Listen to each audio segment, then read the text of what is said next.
Hello. By the age of 18, 80% of autistic women have not been diagnosed.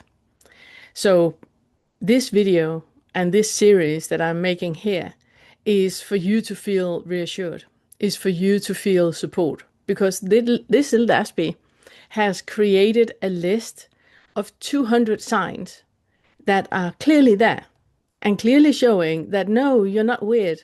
No, you're not too much. No, you're not too loud. No, you're not in the way. No, you're not anything. You're just undiagnosed. I want you to look at this list of the 200 signs and make you feel recognized, make you feel support. I want you to look at the list and see that, oh, wow, okay, well, maybe I should go further with this hunch that I might be undiagnosed autistic or ADHD. It's not my list. I have researched a lot. As an Aspie, that is what I do. I research and I create lists and I create coherence in it. So I have taken the content from these books and from the hashtag actually autistic and from the hashtag nothing about us without us and the hashtag autistic women.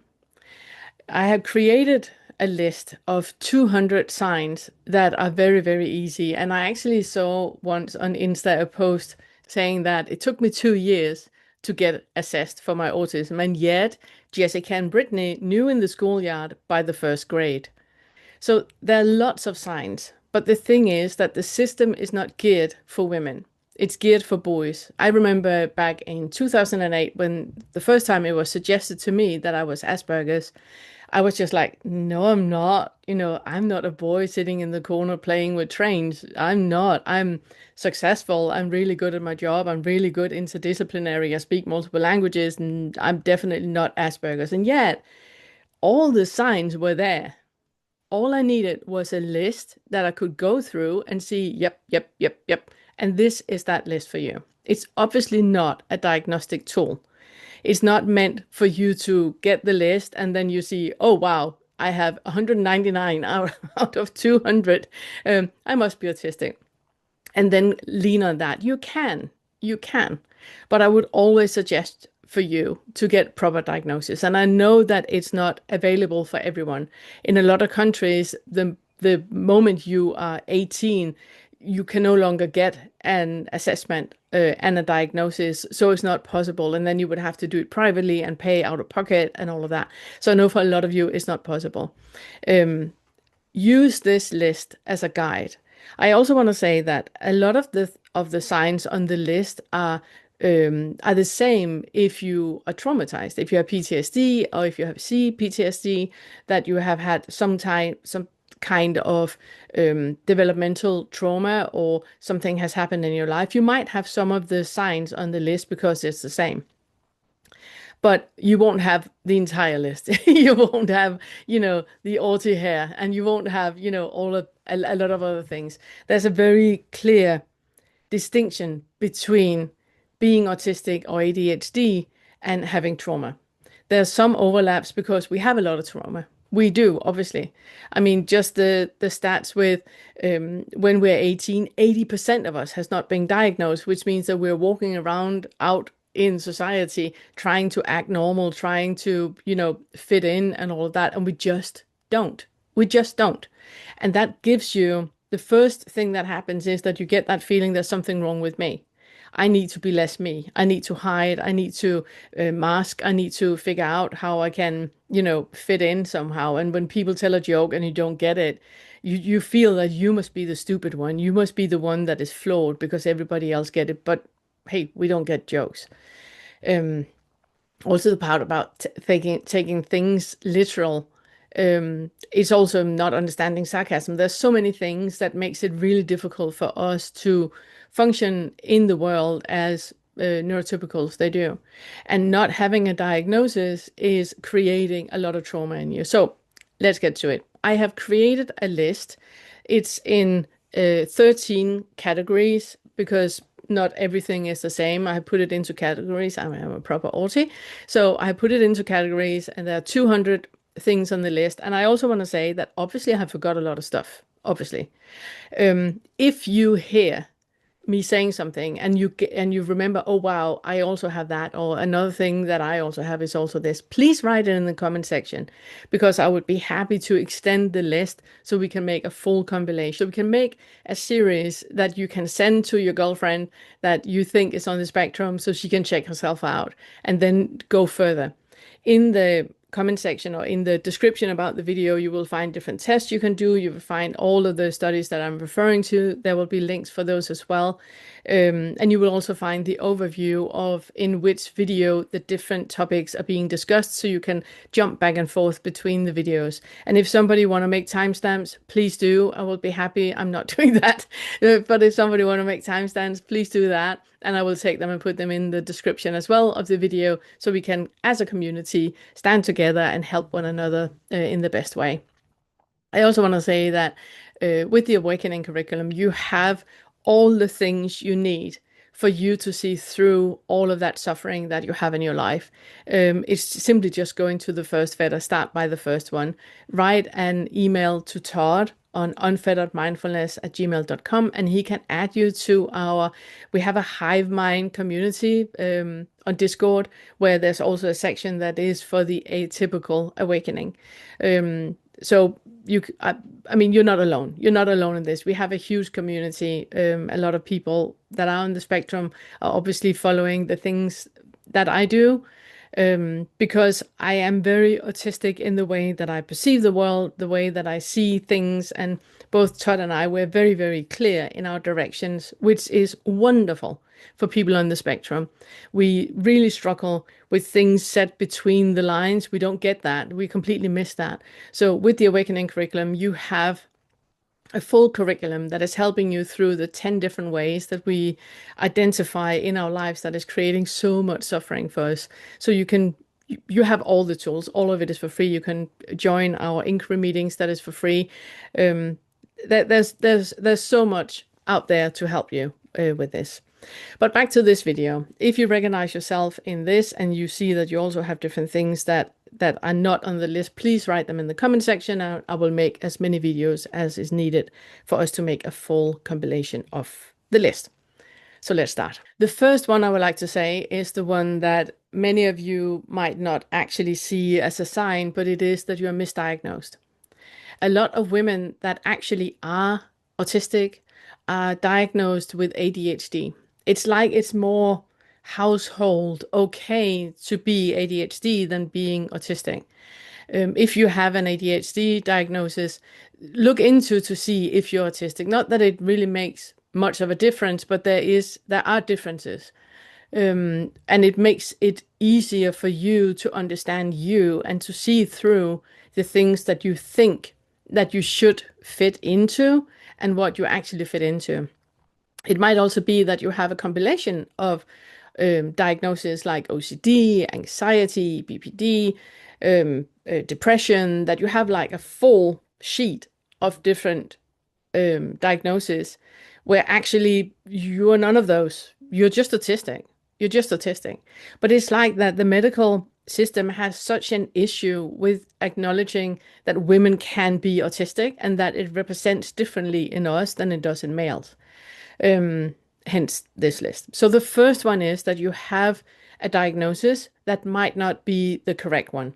This list might help you to see through that you are simply misdiagnosed. So let's start with the first section, and that is all the childhood signs that are normally missed in girls. And the second point on the list is that you are quiet, shy, and well-behaved.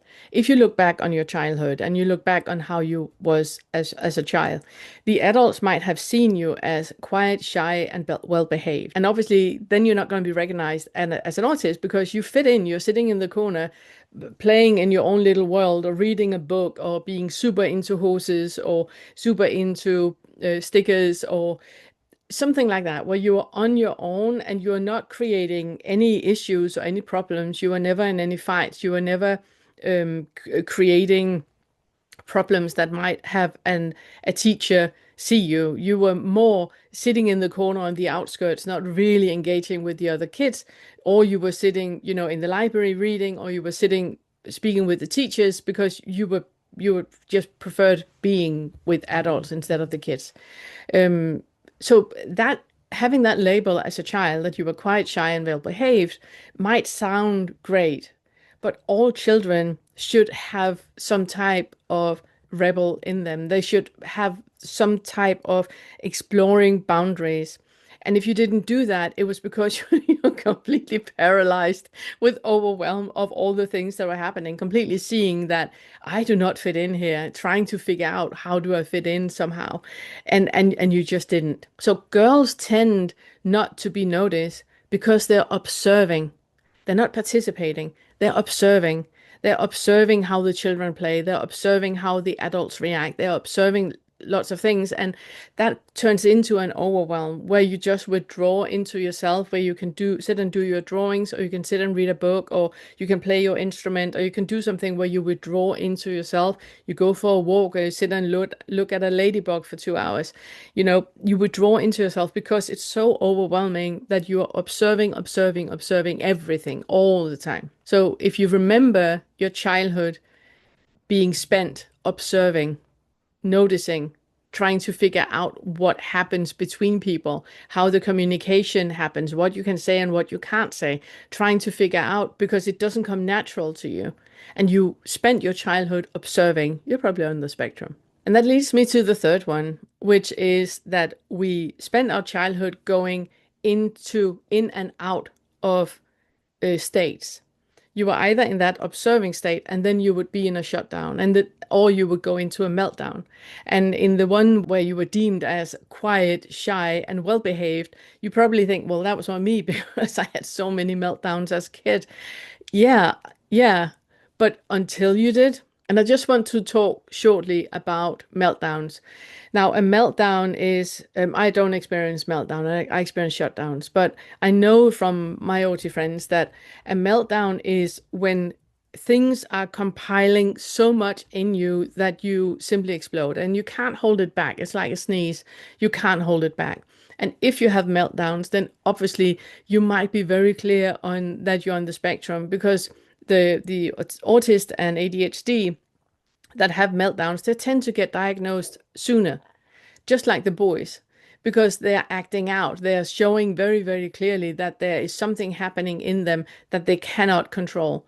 As a girl, however, you would very often have experienced that being chastised. You would very often have experienced that you were told that, you're not acting like a girl, you're not acting like you're supposed to. Where boys, it's more okay that they are acting out and that they are having a meltdown than it is for girls to have a meltdown. So if you're one of the girls that experienced meltdowns, you have really experienced how it is to be ostracized, to be held outside of a group because people were thought that you did that on purpose, that was under your will, that you decided to do that, and that is just not how a meltdown works. It's not how it's like holding back a sneeze. It's just not gonna happen. But both the shutdowns and the meltdowns that we experience happens because we're overwhelmed.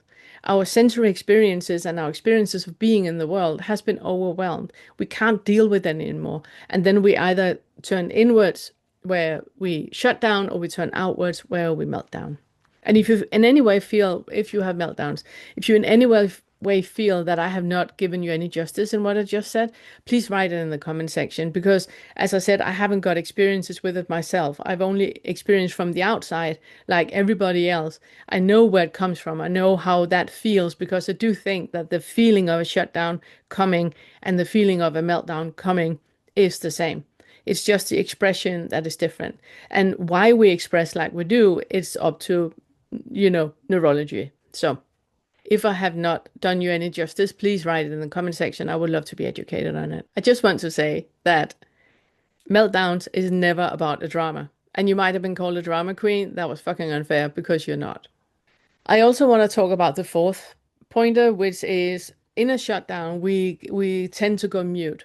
And we can feel that happening before it happens, by that you start to struggle with words, finding the right words. And I remember my entire childhood, when I felt that I would start to go mute, I would use like aphasia. I would use wrong words to describe something, or I would just not know what to say. I would be kind of like, that is another point that is coming in a moment, but I was just having that um quietness because I don't know what words to use. I can't string words together to describe how I feel. I would also start to go numb, that I wouldn't feel anything. I wouldn't know how I felt. And that still happens, that I don't know how I feel. I'm like completely numb. And in 72 hours I can tell you how I felt. But right now I don't know. So the fourth pointer is when we go mute. And there are a lot of us out there that are mute. And I hate when it's called selective mutism because there's nothing selective about it. I can't choose that I'm not able to string words together. I can't choose that I don't want to talk. It's not I don't want to talk. I simply cannot talk. I simply cannot find the words. I cannot describe what is going on in me. I have no words to put on what is experiencing. And if I'm pushed to try to speak or try to express myself like I was taught, um, it just pushed me further into the shutdown, which will end up with me just needing even more. And if it is pushed far enough, I go catatonic. And that is where there's just nothing happening. There's nothing going in, nothing going out. It's just a catatonic state where I'm not speaking, I'm not engaging, I'm not there at all. And I had that a lot as a child, simply because there was nobody who knew that I was on the spectrum. It wasn't a thing back then. And the fifth point on the list is that you notice everything. And I just talked about that in the beginning, that you observed, and you still do that. It was a thing that you noticed as a child. I remember that noticing everything, seeing that, adults had affairs with one another. I could see that before anybody else saw it. I noticed everything because there's such and a attention and awareness going out there in trying to figure everything out. And it's not something that I'm deciding to do. I just notice everything. And it's why it can be utterly exhausting to be with people because it's not that I want to see everything. I don't want to see that you're lying and she's reacting. And I don't want to see all those patterns. I don't want to see now as an adult as well, where I can see like illnesses and diseases, and I can see, emotional states, and I can see and smell all of that. So, and now I'm aware of that this is my autistic superpower. So now it's differently, obviously, than what it was when I was a child, because I didn't know all of the input that I got. Now at least I know what it's about. Um, but that noticing everything and seeing everything and observing everything, and it's just utterly exhausting. And I remember as a child always being exhausted because I noticed everything, everything. I could tell you how many different cars were parked on a parking lot and I could be asking the afternoon and I would know, because it's just that we just notice everything. We notice everything. Now, when we are going for a walk and a car is coming towards us, I know exactly where they live because I know where every car belongs to every house. And it's not something that I am deliberately noticing. I'm just observing it. And then it just goes to my brain and gets stuck like Velcro. It just sticks. It's there. And that was you as a child as well. And you might have very early on been taught that you cannot share that. You cannot tell people that this is that you see all these things, and then you just stop sharing about it, but you still notice everything. Number six is that you had really difficulty with understanding intentions of what they did, understand their intention. I still struggle with that. I don't understand intention. I can hear people saying something, and I can hear and feel in my body that I'm missing something, but it's because I'm missing the intention. I don't know what people mean with it, and that's the reading between the lines, that is just not happening. I can have a friend and she's going like, and I'm asking, are you okay? I can see something is wrong, and she go, no, no, I'm fine, I'm fine. And neurotypical will know that she's not fine. You need to ask more.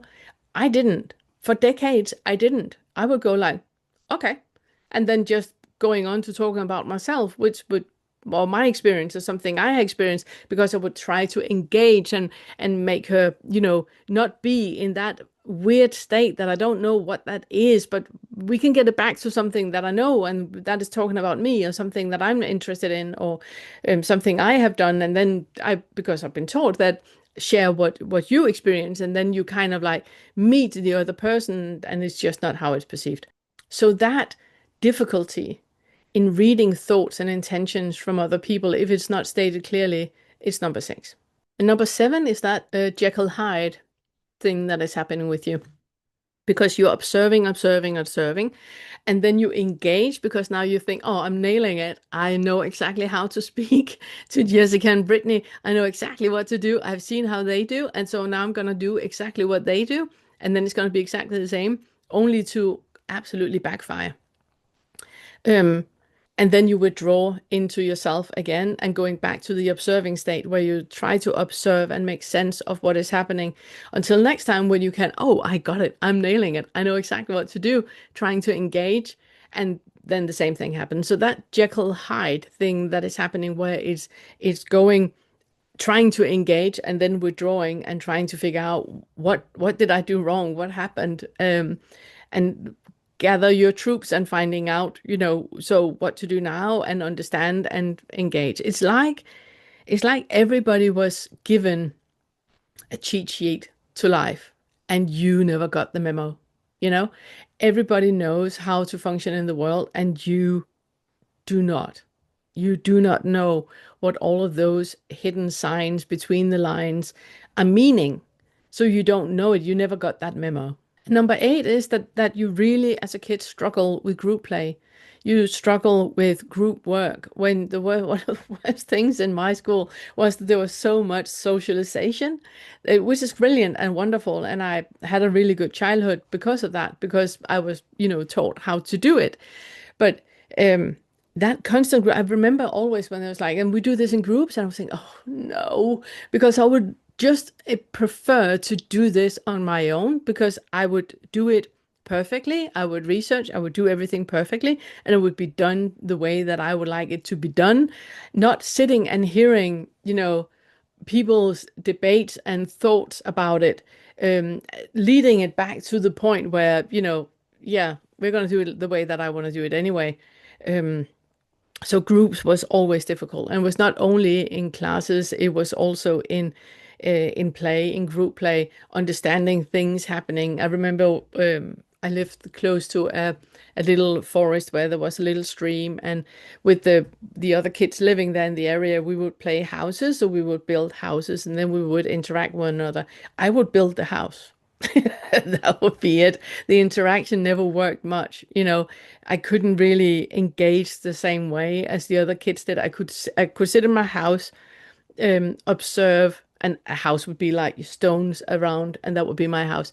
And I could make my house really nice the way that I wanted it, and then it would be evening and we would go home, and the others, they had played with one another and bought things, and then these leaves are tennis, and these leaves are 20s, and these are coins, and they would go and collect, so they would have a lot of money and buy with one another and interact and engage that way. And I would be in my house because I did not know the rules to do that. I then found out that I could just, attach myself to one of them and do what she did, and then I would be the same. Oh, collecting those. Okay, now we're going by. Oh, then we're going by bread. Okay, so I would just copy what the others were doing because I had no idea how to do that on my own or engage on my own. Mostly, I would just sit in my own little house. So it's that one, observing instead of engaging in play. And number 9 is parallel play. Oh my goodness, I love parallel play. Parallel play is when you sit in your own little bubble and the others. I remember with my sister that we would draw. We always loved to draw. So I would be sitting and drawing, and she would be sitting next to me drawing. And it would be so nice, that feeling of feeling of connectedness with another person happens best when I parallel play. And I still do that today. That Todd, he can be sitting and composing or writing or something like that. And I will be sitting with my plants, with all my plant stuff on the floor and doing all my plants. And that is parallel play. That is a wonderful, wonderful way to engage and be together with other people. That's by parallel play, where we don't talk, we don't engage, but it's wonderful sitting and doing my own little thing in my own little bubble. And I can feel that he's there and he's doing his own little thing. And it's just wonderful. It gives such a feeling of unity and being together with another person to experience parallel play. And obviously I had that a lot in my school years. I remember I had a really, really good friend that he's probably on the spectrum as well. I don't know, but we would have a lot of parallel play where we would play together in recess all the time, but we never really spoke. It was more like me doing my thing, him doing his thing, and we then did it together. I remember also I went to a really good school where there was like forest and ocean and stuff, and we would be going trips at the age of like 9, 10, something like that, down to the ocean, complete quiet. Look at the ocean, looking at stones, collecting stones, and going back, complete quiet. Absolutely wonderful. Some of the most fondest memories I have of my childhood was parallel play with another person. Another thing that you had is number 10, where it's that imaginary life or imaginary play that you engage deeply. It could be with a fictional character, a person that you read about in a book, and you engage deeply in it. I remember reading Jane Austen when I was 12, 11, 12, something like that. And oh my God, I loved it. I was completely engaged in those female characters that isn't Jane Austen. That I would start to dress with with long dresses and hats, and because it was like almost being there. And I would go for walks, and I would in the long dresses, and feel that I would be back. And I was completely felt like one of her characters that I really identified with. And then when I got older, it was TNG, and yeah, I'm a Trekkie, and completely engaging and feeling connected with the characters on TNG, where it's just like one of those. I feel I know them as if they're real, as if they're real people, as if they're real worlds that I have engaged in by watching or reading the books. So engaged in that way. And if you're on the spectrum, you had imaginary friends, either like I just explained, or like that you saw a friend with you, that you saw another person. I have always seen three people that was with me all the time, in my childhood years, not as an adult, but as a child, where it was like three people that was always there protecting me, being with me, making sure that I was okay. And I saw them, it's not just I know that with the adult mind and neurotypical blah blah blah and all of that, is said that that was imagination and that was hallucination and that was lots of things, and it's just like, no, that was real. um so having that imaginary life and having that imaginary friends and having that whole imaginary becoming as real as the rest of the world. Also, like reading a book, I loved reading as a kid, and reading a book and being so engaged in that world that when I was looking up, it was just like, oh yeah, that's like two parallel worlds existing on par with one another. It was not a world in the book and a world here. This was the book and this is the real world. No, both are equally real. Both are equally the same. There is no difference at all. And another thing with teachers and adults is that either you were teacher's pet or you were the trouble one, creating issues. That you had teachers that you really liked to engage with and talk with and related to. I had multiple teachers that were really, really good for me because I could speak with them on the level that I preferred speaking. I never really could speak children's language, if that makes sense. I never had the vocabulary of that. It was always like, yeah, communicating on a different level with the adults, with the teachers. I preferred being with them than being with my peers. And either you fit in with that and you were the pet, or you were the trouble one, the one that always created issues. And I experienced both. I in the younger years in school, I didn't really understand the idea of just sitting passively, so I would, just get up and leave. go to the ocean instead. I thought that was much better idea.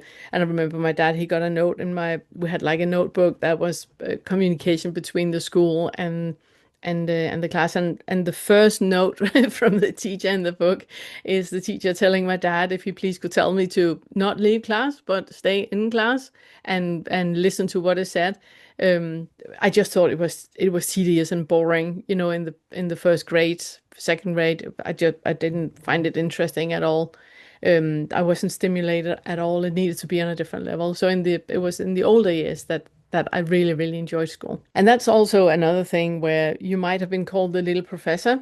That is that info dumping, that there's something that you're really, really interested in, and then you would just info dump, like I talk about with the books that I was really into. I would completely info dump. Then I got into David Bowie and I knew everything about David Bowie. And it's like, if you wanted to know anything about him, you could ask me. And even if you didn't ask me, I would be happy to tell you. And there's no pause button on that monologue that is happening. It's absolutely info dumping.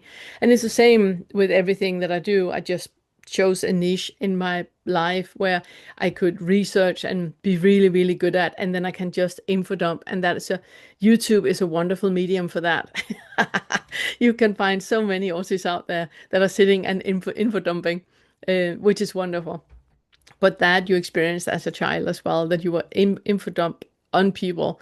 You might have been told that you need to ask the other kids if they still want to listen to you, because I wouldn't understand that when they got up and left because they had had enough of whatever I was interested in and really engaged in. I would just get up and walk with them I would just keep talking and telling and explaining. And even if people, um, with subtle cues that I now see was subtle cues, I wouldn't pick up on it. I wouldn't understand that they were not interested in hearing any more about um, whatever I was into. I collected stickers and I collected sugar bags. My uncle, he was a pilot, so he would travel to different countries and he would collect sugar packs for me. So I would collect those sugar packs and have them in my albums, and I would share about them, talk about them, or Jane Austen, or whatever I was into. I was into dogs at some point, and I would absolutely info dump about dogs on people. Um, and it wasn't until they would say, "I'm not interested in hearing any more about, the German Shepherd. I'm not interested." Then I would understand, oh, okay, I would be puzzled about why they're not interested in hearing about the German Shepherd, because it's super, super interesting. You would info dump and you would be called the little professor. And number 13 is one I already in between talked about, that you preferred adults. You preferred being with adults instead of being with your peers because the peers were confusing and the adults had communication with you on a level that was interesting. And that sitting and observing, I remember we had the library and there was like where the teachers, they were having lunch was in the same big room as the library, and I would sit and just listening into what they talked about, or would be sitting and reading and just hear their hum of speaking in the background. And just preferring being with adults instead of being with peers, because peers were confusing, absolutely confusing. Another thing that I just would like to clear out for you, that you might have thought that and were told that you tattled a lot, that you told on your friends that they did something wrong, and then you went to a teacher and told about it.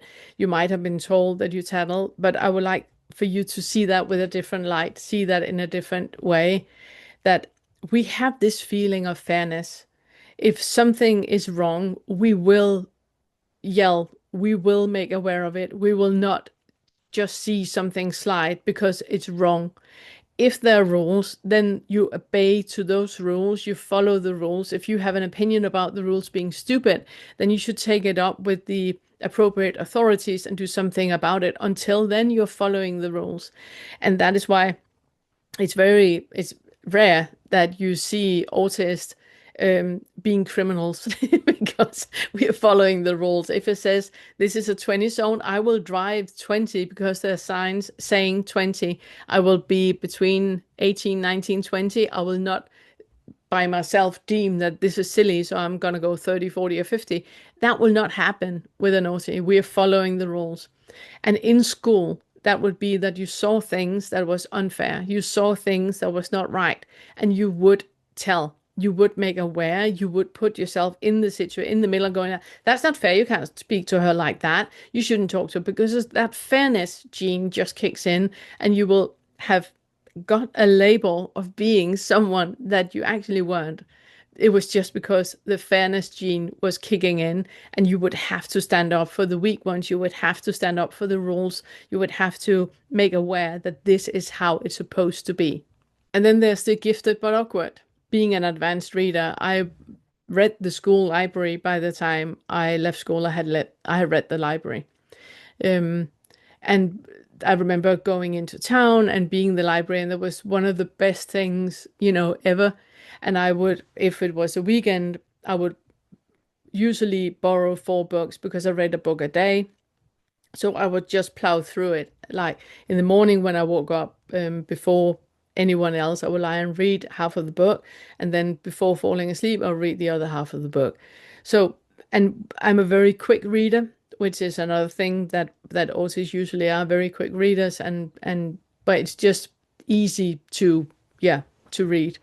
And it was easy for me to read and write at a very early age. I could see the same with my children, that both of them are the same. My granddaughter the same. So that is that very, yeah, gifted but awkward is what it normally is. It's also that you might have been really good at math at a very early age, before you were supposed to understand equations. You understood equations. It could be that you were really good with geography before you even, knew anything. I remember the first time I saw an atlas. I thought it was magnificent, and I love geography. So I'm really into reading atlas, and into, yeah, the history about the different countries and the borders between countries. I'm really interested in that. I was interested in that way before, I should be interested in stuff like that. So yeah, gifted but awkward. And then there's the collections. Oh God, I love and we love collection. We love collecting things, and arranging things, and rearranging things. And for example, I like books, and I would have my books, and I still do that I have them color coordinated, because if you think of a book, you normally see the book for you and I, unless you have a Fantasia, you normally see the book for you and I, and therefore you can see the color of the book, and then it's easier to just go to the bookshelf with all the blue books, and then it would be there. I would then rearrange my books, so it would be from about author, or I will rearrange it again, and then it would be about topic, or I will rearrange it again. And remember doing that at the library so well, because that collection and rearranging, having stones, washing the stones and having them in sequence, and then rearranging them and having them in colors. And I collected stickers, and having them in albums. I would take phone books. Remember back when we had phone books, and would fold the pages, and I would put little, notes on it. So this section is about animals, and this section is about, flowers. And then I would rearrange it, and then it would be the ones with glitter and the ones without glitter, and do the same with my sugars. Then it would be by color, then it would rearrange it, and then it would be by size, and rearrange it, then it would be by country, and then it would be, so that collecting things and rearranging is wonderful. And I think it's one of the things that I still enjoy with plants, that collection, and taking care of, and changing the soil, and getting the right fertilizer, and then rearranging and getting orchid bark and all of that. So there's something about that collection and rearranging that is just really, really satisfying, really enjoyable. Also, when going into a supermarket, is maybe something I should put on the list as well. So this is in a bracket. Going into a supermarket and putting things in order. Yeah. Like if there's like a big pile in one of those containers, and all of it is just lying, then starting to rearrange it. So you have like the tomato soups there, and the pumpkin soups there, and you start to, and you're not even working there, but it's just something that happens. So if you standing, for example, we can be standing in a supermarket and talk about something, and I can see on the shelf that one of the things I pushed a bit back. I pull it out and arrange them so they are in line. There's just that something really, really wonderful with with the collection and rearranging of things. Yeah. Number 17 is that you were highly emotional sensitive, that you very easily picked up on other people's mood. You might not have understood that you were picking up on other people's mood, but you could feel it in your body that something changed. Um, I have always been very sensitive to TV and news. I don't watch the news. I can't watch anything like crime or horror or anything like that because it really, really affects me.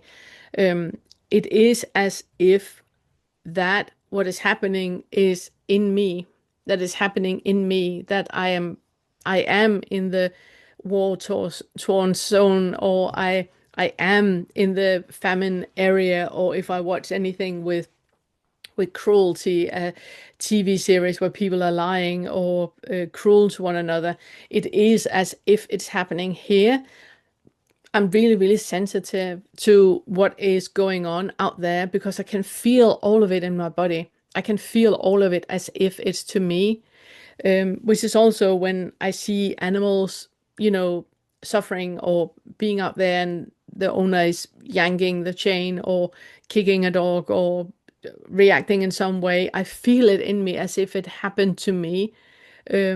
I feel it in my body. So it's not the thoughts about it, it's the feeling, it's a visceral sensation in the body where it feels like that is me.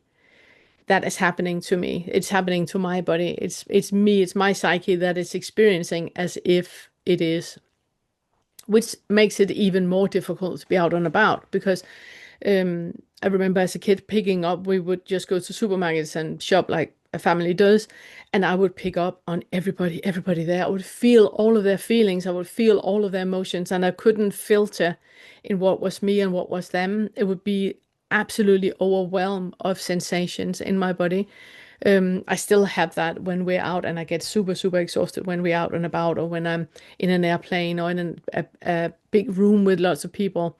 It's also why I prefer not doing anything in person because I will pick up on you right away. I will know everything about you, and if you touch my skin, if I touch your skin, like shaking your hand or giving a hug, I know everything about you, and there's just so many things I don't want to know about other people. There's so many things that I just don't want to feel in my body as if it's me, because that filter that neurotypical people have between me and you, that there's like I can treat you like shit and it makes no difference to me. That that is not possible. That is just not possible because I feel your pain as if it's mine. Whatever is happening to other people, whatever you're going through, if I touch your skin, I feel that as if it's me, as if I am the one experiencing it, which makes it very um yeah, difficult to be with other people. And I remember as a kid being absolutely overwhelmed by that all the time. On the other hand, it's also that if I'm then, I had a really good friend, Sine, who was my best friend, and I could kind of like, by touching her hand, I would kind of like get how she felt. And that could override how I felt in the moment. And I do the same with Todd now, that whenever we are out, just by touching him, it's kind of like it's contagious how he feels. It's contagious in me, and that can completely override anything that I have picked up about, somebody being angry at a clerk in the store. I can just hold his hand, and then it's kind of like it's the feeling. It's kind of like bleeding in to me, so I get that feeling instead of the feeling from over there.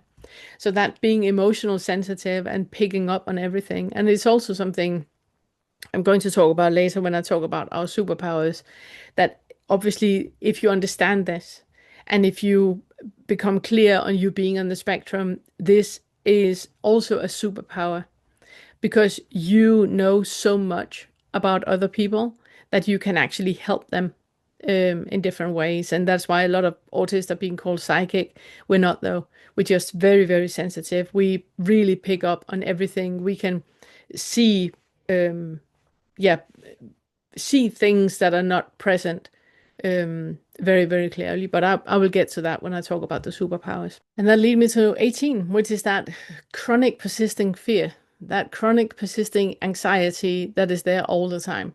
because you pick up on so many things, there is that constant overwhelm all the time. So there was just that persistent fear, or persistent anxiety by school, by schoolwork, by work, by and as an adult, by parenthood, by everything. There was that persistent anxiety all the time that is there under the surface all the time. And that is why a lot of autistic women have been diagnosed with anxiety, where you don't really have that. You're just overwhelmed. The way that anxiety is perceived in you is different than it is neurotypical people when we talk about anxiety. It's just that complete overwhelm, that alertness that is there all the time, that just puts you away from this situation right now and into the future where anxiety is happening. And the last three things are funny things.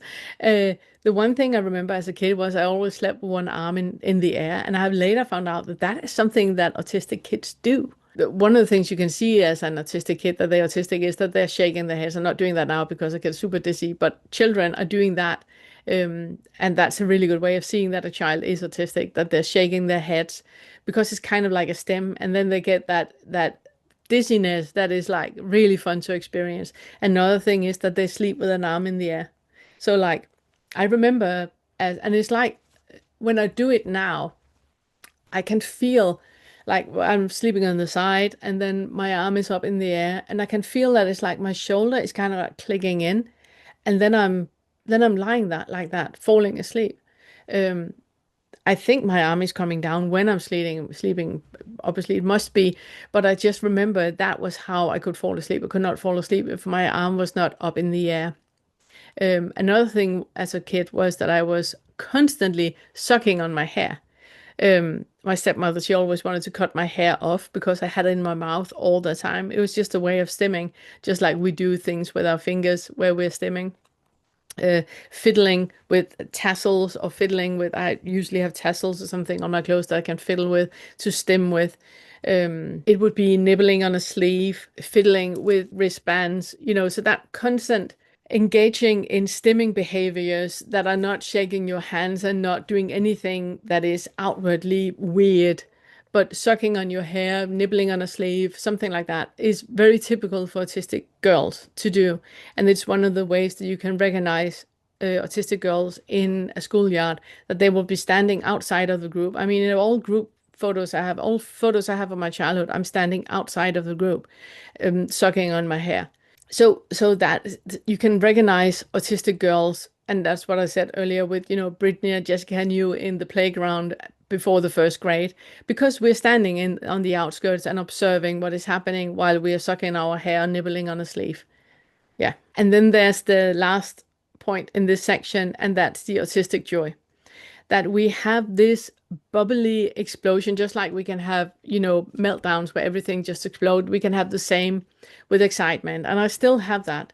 I had a lot of years where I really put a lid on it and did not express when I was happy. But the autistic joy is when there's just so much excitement happening in the body that you cannot keep it in, that you just need to flap your arms or stamp your feet or squeal or jump up and down or something like that. I still do that on on our wedding, on the wedding video where when Todd and I got married, when we were married, I was just squealing and jumping up and down because it's that excitement that is just too much to have in the body. I can't contain it in my body. It's just too much to have in this little body. It needs to be expressed somehow. And I had that as a kid, and then when I became a teenager, I put a lid on it because I didn't want to seem infantile or seem like girlish or childish or in any way, so I put a lid on it. And then when I found out I was autistic, I took the lid off, and now I just experience autistic joy. Now I would like to talk about section 2, all the physical signs and appearances, because there are things that you can see from afar that this is an autistic woman or autistic girl. First of all, the T-Rex arm. I remember as a kid and as a teenager always being told hands down, put your hands down, put your hands down, because I was told it was arrogant standing with a T-Rex arm, but it is how I relax. And I can feel now after I got my diagnosis and I'm more relaxed about it, and I talk about, very openly about my T-Rex arm. It's something that relaxes me, having just like sleeping with the arm in the air. having the T-Rex arm is just relaxing. That it's a way for me to find calm in my body with the T-Rex arm. It's just there. Another thing that I would like to talk about and address is that when you were young, you didn't have a personal identity. You didn't know who you were, and it could be that, and that was like way into my adults and probably still is. I'm just not really that engaged or paying attention to it anymore. But it's that there's not a personal identity. That one day you can dress up like business with like crispy white shirt, and the next day you're absolutely boho with flower power and bracelets and big earrings and all that. That lack of identity, that lack of knowing who you are and what you want. And I also think it's one of the reasons why when we find some clothes that is really comfortable to wear, we normally buy multiple of that. Like I have a black dress that is super, super soft. So when I tried that on in the dressing room, I just knew, okay, this is gonna sit on my body forever. So I bought four because I just know that this is really comfortable and this I really enjoy wearing. So I wear that. Um, but it's not tied into an identity because if I look at the style of that black dress, it doesn't really fit any of my styles, if I can say it like that. It was just really comfy having on. So therefore I bought that. But that lack of, particularly in childhood and when you were young, um, that lack of identity, that lack of knowing who you are. So one day you would look like a boy, and another day you would be very, very girlish in how you dressed, and then you would be. I had like pink overalls that I was wearing that I really enjoyed, and then I would be like super chic the next day. That there's no fixed way of being because there's no fixed identity. And when we start to work with the fetters and we start to work with dissolving identity, this is one of the things that when you really allow yourself to be autistic or be ADHD, that this is one of the things that are very easy for you because it was never there to begin with. That there was not like that fixed personality or fixed way of being. And I'm not talking about the rigid routines and all of that. We will get to that. I'm talking about that something that you identify with, that, oh yeah, this ring really fits who I am. Ugh, no idea what that is because it was never there. It was something that was created later. It was not there to begin with. It's also a way where it was really difficult to define yourself outside of other people's influence. So you would be influenced by some people to be in a certain way, then you would be influenced by a book to be in another way, influenced by a movie to be in some way. There would be like that influenced by others. There wouldn't be a solid, this is who I am, or this is how I look, or this is what I think, or this is my opinion. There would be like everything is up in the air. Yeah, that could be anarchist. Yeah, I could be an anarchist, conservative. Yeah, I actually see myself like that. That there's like that complete not identifying with anything, that it was about who you surrounded yourself with that would shape who you became. And when you then landed on something, like the other part of that is also that you look very quirky. That when you are just, left on your own devices, you would dress up. Like I said, I would walk around in like 1700 dresses happily. And I remember once taking the bus in one of those dresses and a hat with a veil. Um, and the bus driver asked me, is there like a carnival going on? I was like, no. I was completely offended. Where I understand why he asked that. But that being completely quirky in your look, I remember painting my nails with different every single nail in a different color, and they would sit and paint like flowers or flags or something on my nails. And everybody would think that was weird. And then I had a period where I grew my pinky nail to be as long as possible, and like just doing weird and quirky stuff that just doesn't fit in with anybody. And if you ask why do you do that, you wouldn't know. I like it. There was no reason to it. And when you get the diagnosis, it's just one of those things that is making your life so much easier, that you can just be your quirky self and it's completely fine. So that eccentric personality, that quirky personality where you're standing out from the crowd, is also very, very autistic ADHD. And then let's talk about how we dress today. You are probably right now dressed in something super, super comfy. You have soft fabrics. You don't have any polyester. You don't have any wool. You don't have anything like that. That is super uncomfortable to wear. It's very, very comfy. You're wearing either super soft, big clothes, or you're wearing very, very tight clothes that is kind of like constricting and making you feel where you are, because both are equally wonderful. You might have colorful clothes on in all the rainbow's colors. You might have headphones, blue glasses, comfortable shoes that are either, barefoot or Crocs. So fluffy socks. Not really concerned with how the colors, if they clash or if they fit, but where it's just what is really, really comfortable. I bet that is how you look right now. So when you're out and about and you see somebody in sweats and a rainbow unicorn hoodie and blue hair, headphones, blue glasses, Crocs and fluffy socks, they're probably on the spectrum. They're probably on the spectrum. And could we talk a moment about auti hair?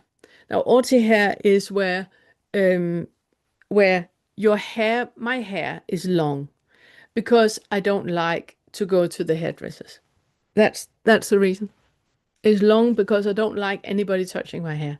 I don't like going to the hairdressers. I don't like the grooming. I don't like the bobbing. I don't like the things you put in your hair that makes it sticky, and I don't like any of that. So just leaving it, perfect. Perfect, perfect. So I have long hair. If and the times I have had cut my hair, it curls up. So it's like here. And that is the typical auti hair. You can very often recognize autists and ADHD on their hair because we just have a certain type of hair. And I know this is not for everyone. You might sit with your very nice soft bob that looks absolutely perfect, and you're also on the spectrum. I'm not saying anything about you at all. I love you. It's completely fine. But I just want to give a shout out for all the girls out there with auti hair that has tried everything to make it look nice, straightening or curling it or making it look nice, and yet it goes like doot somehow at some time where it just has its own will. I can see on my hair if Todd can see on my hair if I'm tired, because it just reacts as if it's like, has a life on its own, which I think it is, and that's the auti hair. And it brings me to the hate haircuts part.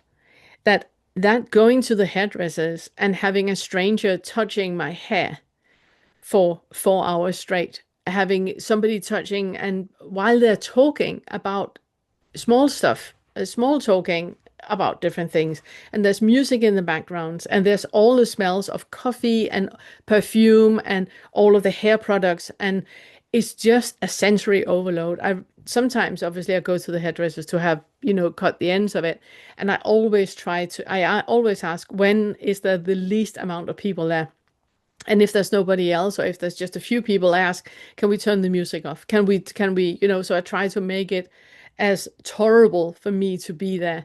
If I can avoid having my hair washed by a stranger, that is wonderful, and I would prefer that. So going to the hairdressers is just a sensory overload, and you need like a layer cake and a holiday named after you have been to the hairdressers, because it was that complicated. And that's another thing, that we have this low grooming tendency, that we're very, very low upkeep. Hair care can feel tedious. The taking things off your face with one product and putting on another product, and then you rinse off with another product, and all that is just it's too complicated, too tedious, can't be bothered. Water in my face, sorted. Bit of oil, fine. And that's it. And that's all I do. So the least amount of care that is like adding onto it. I'm not talking about not self-care, because we can be very bad at self-care. But once you start to learn self-care and prioritize self-care, that's another thing. But it's not all the product things that you need to put on your face, on your hair, and your feet, and your nails, and all of that.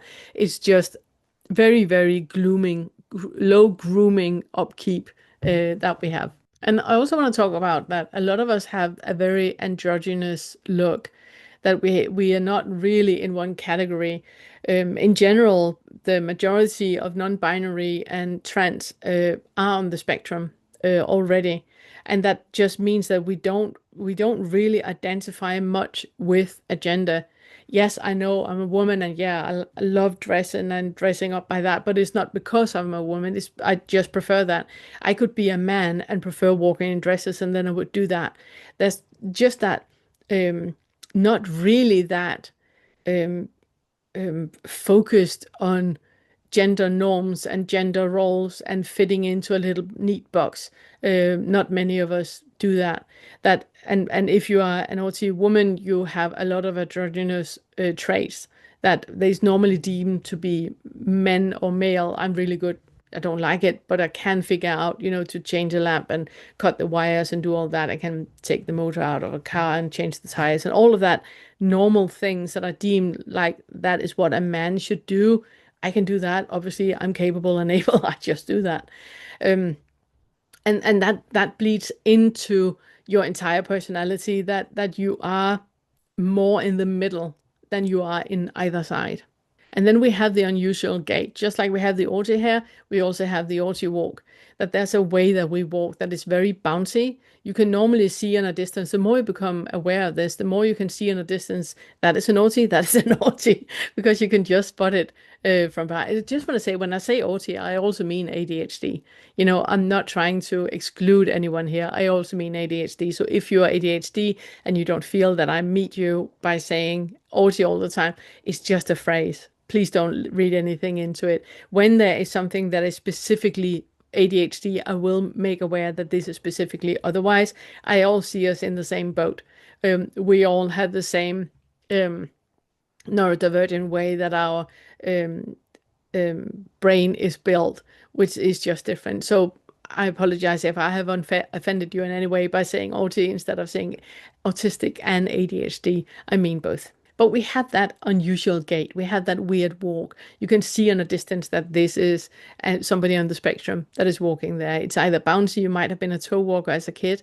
It's very bouncy the way that we walk, or it's very like sway the way that we walk. There's like a certain way of moving the body when we walk that is very specific for us. And then we avoid makeup. I don't really know how my makeup looks right now. I'm trying to look representable by putting makeup on, but I mean, give me 30 minutes and I look like a panda. It's just there's something about makeup, and I can go a full day without looking in the mirror at all because it's just not, you know, of interest. I'm not thinking of it at all. So putting makeup on, it should be something that you put on in the morning and then, it's worn off by the end of the day. But very often, if I put makeup on, it's everywhere but where I started by putting it on. I don't know what is happening to us, but I look like a panda in no time. And the last thing about the way the traits that we have is that we look younger than what we actually are. And this is a funny one because as a kid, you looked older, and as an adult, you look younger. When you were a kid, you preferred speaking with the adults, and now when you're an adult, you prefer speaking with teenagers or kids, and where you feel more, it's kind of like we are in the middle all the time, and we don't really look our age. We look younger than than what we actually are. It's difficult to see on an autist ADHD what age they have, because we simply don't look our age. And I can see now that this is taking longer than I thought it would. I'm going to write the different sections in the description of the video. I'm going to make more videos. There will be 200 in total that I hope you recognize yourself in. And if you recognize yourself in this, or if there's something that I haven't mentioned yet in the category that we had talked about, please write it in the comment section. Make sure that you subscribe and that you like this video. Make sure that you share this video with other people on the spectrum so they can recognize themselves. And then let's live this together. Let's support one another in our experience.